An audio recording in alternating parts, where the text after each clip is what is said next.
మానభంగాలు చేసేవాళ్ళు, హత్యలు చేసేవాళ్ళు అన్నీ వాళ్ళ కింద పెట్టుకొని గురుగ్గింజకు కింద నలుపు తెలియదంట.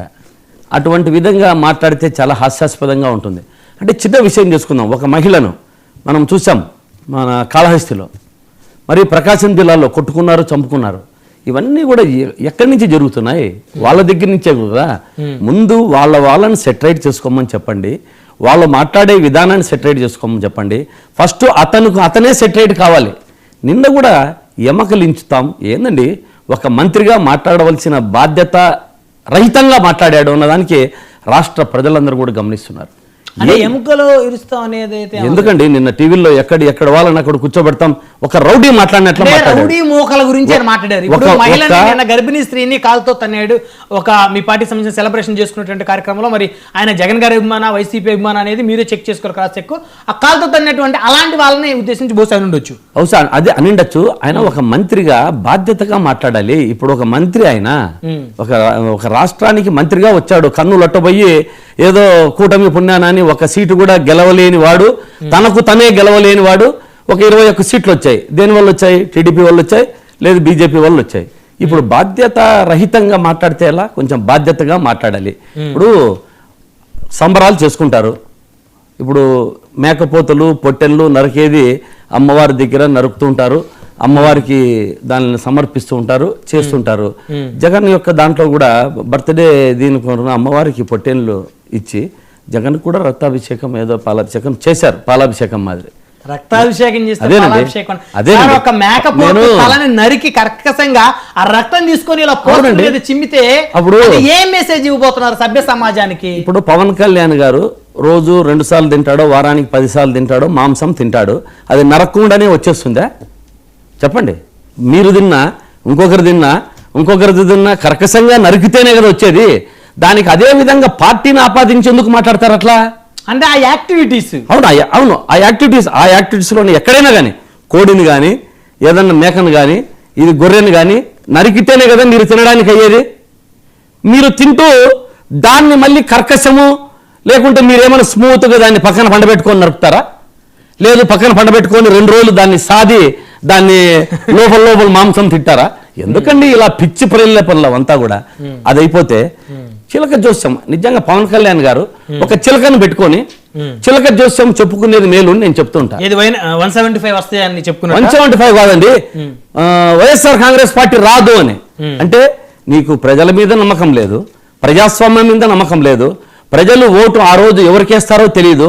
నువ్వు మన ఈవీఎంలు నమ్ముకొని ప్రజలను అవమానపరిచేటట్టుగా మాట్లాడితే ఎట్లా?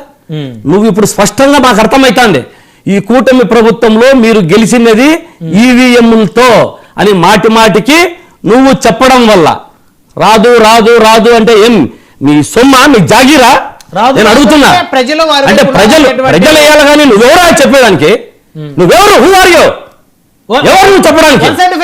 చెప్తారు మేము 175 వస్తాయి మేము చెప్పాం.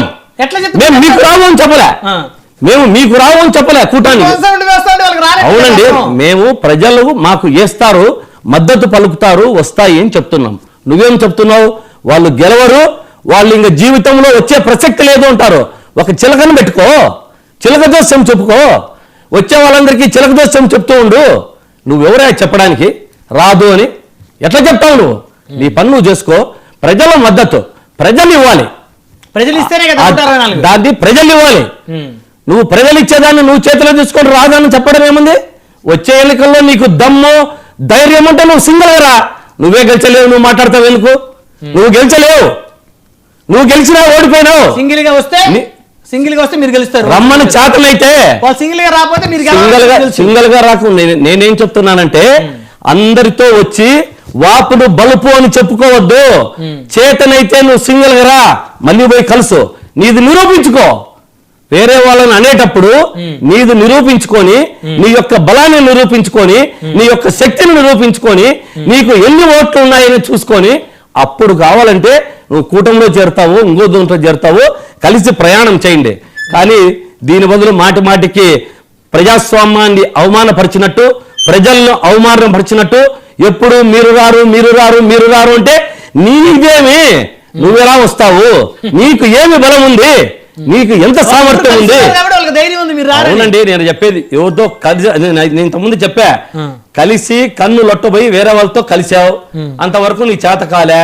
3 సార్లు 2 సార్లు కలిసినావు, తిట్టించుకున్నావు, వాళ్ళతోనే తిట్లు పన్నావు, నువ్వు తిట్టినావు, సిగ్గు లేక కలిసినావు.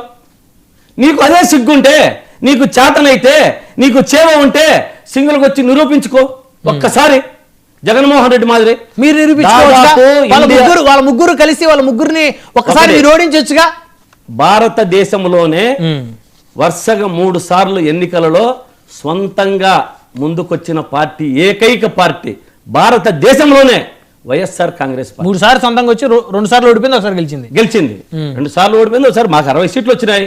ఇప్పుడు మన పవన్ కళ్యాణ్ గారు ఎవరు రారు, వైసీపీ రాదంటే అర్థమవుతుంది. దేనివల్ల వచ్చినాం? ఓన్లీ ఈవీఎంల వల్లనే మీరు రాగలిగారు, లేకుంటే రాలేరు. లేకుంటే నీ చేత కూడా నువ్వు కూడా గెలవలేవు. కొన్ని వదిలిపెట్టే, నువ్వు కూటమిలో నుంచి, బీజేపీలో నుంచి బయటికి రా, టీడీపీలో నుంచి బయటికి రా. నీకు శక్తి సామర్థ్యాలుంటే జగన్మోహన్ రెడ్డి గారి మీద నిలబడి, నీ చేతనైతే అతని ముందర ఎక్కడ పులివెందులో నిలబడాలా? ఆయన రాష్ట్రం అంతా నిలబడమనండి, మాకు నిలబడమనండి. 175కు 170 నిలబడతాం. ఆయనకెన్ని వస్తాయో మాకే వస్తాయో చూసుకుందాం. ఇంకొక అంశం, అప్పుడు జగన్మోహన్ రెడ్డి గారిని మాట్లాడే అర్హత గానీ, నీకు రాజకీయంగా మాట్లాడే అర్హత గానీ వస్తుంది. శ్రీకాంత్ గారు, రాజకీయంలో ఓనామాలే తెలియవు. మీ యొక్క డిపార్ట్మెంట్ లో ఏం జరుగుతుంది, ఫారెస్ట్ లో జరుగుతాడే తెలియదు, పంచాయతీ జరుగుతాండే తెలియదు. చంద్రబాబు నాయుడు స్క్రిప్ట్ ఇస్తే చదవాలి, లేదు డిపార్ట్మెంట్ వాళ్ళు స్క్రిప్ట్ ఇస్తే జగన్మోహన్ రెడ్డి గారా ఏ డిపార్ట్మెంట్ లో ఏమి జరుగుతుందన్నది, అక్కడ ఏమున్నది అన్నది కూలంకుషంగా పూసగుచ్చినట్టు చెప్పేటువంటి నాయకత్వం ఉన్నటువంటి వ్యక్తి జగన్మోహన్ రెడ్డి. జగన్మోహన్ రెడ్డి గారిని చాలా మంది జనసేన వాళ్ళు గతంలో ఏమడిగారంటే, పులివెందులు అనేటువంటి నియోజకవర్గం గత 40 సంవత్సరాల నుంచి మీ తండ్రి గారు, మీ తాతలు వేస్తున్నటువంటి ఒక ప్లాట్ఫామ్, మీరు ఆ పులివెందులు దాటి బయటకు వచ్చి ఒక నియోజకవర్గం నుంచి అసెంబ్లీకి వెళ్ళండి వాళ్ళు కూడా ఛాలెంజ్ విసిరారు. మరి ఇప్పుడు మీరు పదే వాళ్ళని సింగిల్గా రమ్మంటే, మీరు పులివెందులు వదిలిపెట్టి వేరే నియోజకవర్గం పోటీ చేస్తే బహుశా వాళ్ళు సింగిల్గా వస్తారేమో. చెప్పేదేనండి, జగన్మోహన్ రెడ్డి గారు రాష్ట్రంలో 175 నియోజకవర్గాల్లో ఎక్కడ గెలిచినా, ఎక్కడ నిలబడినా కూడా వీళ్ళందరికంటే కూడా నేను చెప్తున్నా 10,000 ఓట్లు ఎక్కువ వస్తే ఒప్పుకోండి, లేకుంటే లేదు. ఛాలెంజ్ చేయమనండి, పవన్ కళ్యాణ్ గారిని మాట్లాడమనండి, రమ్మనండి. ఒకేలా పవన్ కళ్యాణ్ గారిని పులివెందులకు రమ్మనండి. టైం ఒకవేళ పవన్ కళ్యాణ్ పిఠాపురంలో పోటీ చేయమని రమ్మనండి. చెప్పండి, ఒక్కసారి చెప్పండి. మీ పార్టీగా జగన్ గారు, నేను చెప్పేది జగన్ గారిని పిఠాపురం వచ్చి పోటీ చేసి డిపాజిట్లు దక్కించుకోమనండి. నేను చెప్పేదినండి, ఇతను సింగిల్ గా వస్తాను అని చెప్పి అనౌన్స్ చేయమనండి. నేను ఒక్కనే రాజకీయంగా మా కార్యకర్తలను నిన్న మొన్న చెప్పండి చేస్తే ఇదొక్కటి చెప్తా. నిన్న మొన్న ఏదో చెప్తుంటున్నాడు కార్యకర్తలకి, ఏమని